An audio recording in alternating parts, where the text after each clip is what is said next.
আজকের ভিডিওতে আমরা কথা বলবো একটি খুব পরিচিত ওষুধ নিয়ে, লিবুলিন সিরাপ।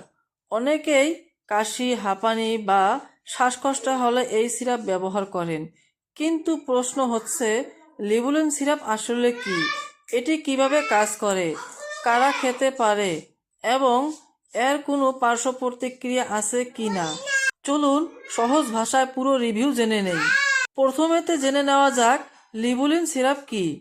লিবুলিন সিরাপ মূলত একটি ব্রঙ্কোডাইলেটর ঔষধ।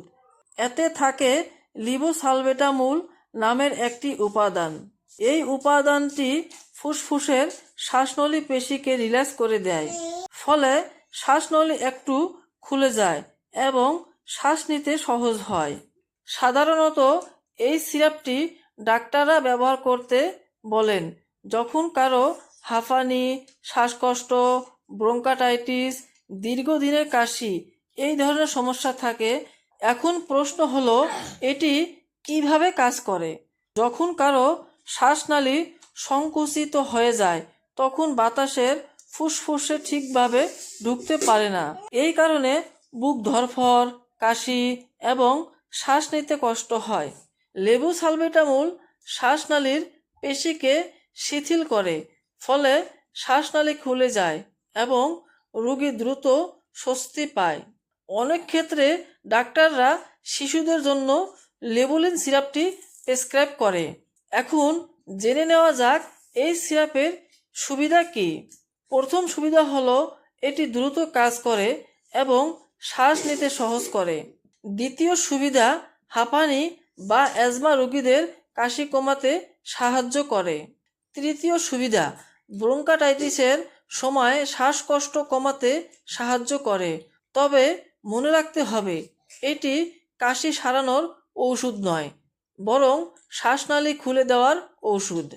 এখন আসি পার্শ্ব প্রতিক্রিয়া বা সাইড ইফেক্টের কথায়। সাধারণত বেশিরভাগ মানুষে এই ওষুধ ভালোভাবে সহ্য করতে পারেন, তবে কিছু ক্ষেত্রে দেখা যেতে পারে হাত পা কাঁপা, হার্টবিট বেড়ে যাওয়া, মাথা ঘোরা, নার্ভাস লাগা।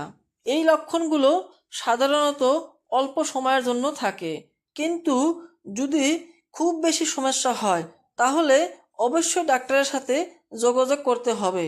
ডাক্তারের পরামর্শ ছাড়া কখনো এই সিরাপ খাওয়া উচিত নয়, বিশেষ করে যদি কারো হার্টের সমস্যা থাকে, থাইরয়েডের সমস্যা থাকে এবং ডায়াবেটিসের সমস্যা থাকে, তাহলে আগে ডাক্তারকে জানানো জরুরি। এখন প্রশ্ন, সবশেষে বলা যায় লিবুলিন সিরাপ শ্বাসকষ্ট ও অ্যাজমা রোগীদের জন্য বেশ কার্যকর একটি ঔষধ। যদি এই ধরনের স্বাস্থ্য বিষয়ের ভিডিও আপনার ভালো লাগে তাহলে ভিডিওটি লাইক করুন, শেয়ার করুন এবং আমাদের চ্যানেলটি সাবস্ক্রাইব করতে ভুলবেন না।